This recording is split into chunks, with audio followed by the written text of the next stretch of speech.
திருச்செந்தூரில் கடல் அரிப்பு காரணமாக கடற்கரை பரப்பு சுருங்கி வரும் நிலையில் அங்கு எம்பி கனிமொழி, அமைச்சர்கள் மற்றும் சென்னை ஐஐடி குழுவினர் ஆய்வு செய்தனர்.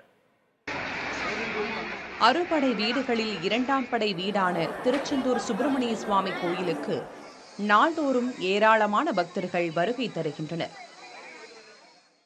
கோயில் முன்புள்ள கடலில் புனித நீராடிவிட்டு அருகில் உள்ள நாழு கிணற்றுக்கும் பக்தர்கள் சென்று வருவது வழக்கம்.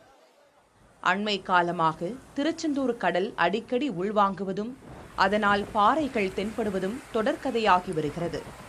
தற்போது அங்கு கடல் சீற்றமும் அதிகரித்துள்ளது. இதன் காரணமாக 20 அடி நீளத்திற்கும் 8 அடி ஆழத்திற்கும் கடல் அரிப்பு ஏற்பட்டிருப்பதால் கடற்கரை பரப்பு சுருங்கியபடி காட்சியளிக்கிறது.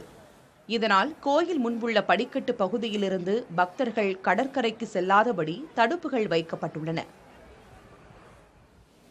கடல் அரிப்பு செந்தூர் பக்தர்களை கவலை கொள்ள செய்திருக்கும் நிலையில் அங்கு தூத்துக்குடி எம்பி கனிமொழி, அமைச்சர்கள் சேகர்பாபு, அனிதா ராதாகிருஷ்ணன் மற்றும் சென்னை ஐஐடி குழுவினர் ஆய்வு செய்தனர். அப்போது கடல் அரிப்பை தடுப்பதற்கான நடவடிக்கைகள் குறித்து அதிகாரிகளிடம் எம்பி கனிமொழி கேட்டறிந்தார். விரைவிலே கோயிலுக்கான கும்பாபிஷேகம் வரக்கூடிய ஆண்டிலே நடைபெறப் போகிறது. அதற்குள் இந்த மண் அரிப்பிற்கு ஒரு நிரந்தர தீர்வை காண வேண்டும் என்று எக்ஸ்பர்ட்ஸ் அழைத்து இந்த துறையில இருக்கக்கூடிய நிபுணர்கள் கடல் அரிப்பை தடுப்பதற்கு ஒரு நிரந்தர தீர்வை உருவாக்குவதற்காக இங்கே வந்திருக்கும்.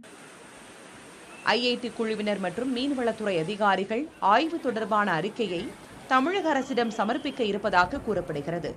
விரைவில் கடல் அரிப்பை தடுப்பதற்கான நிரந்தர தீர்வு எடுக்கப்படும் என எம்பி கனிமொழி உறுதியளித்தார்.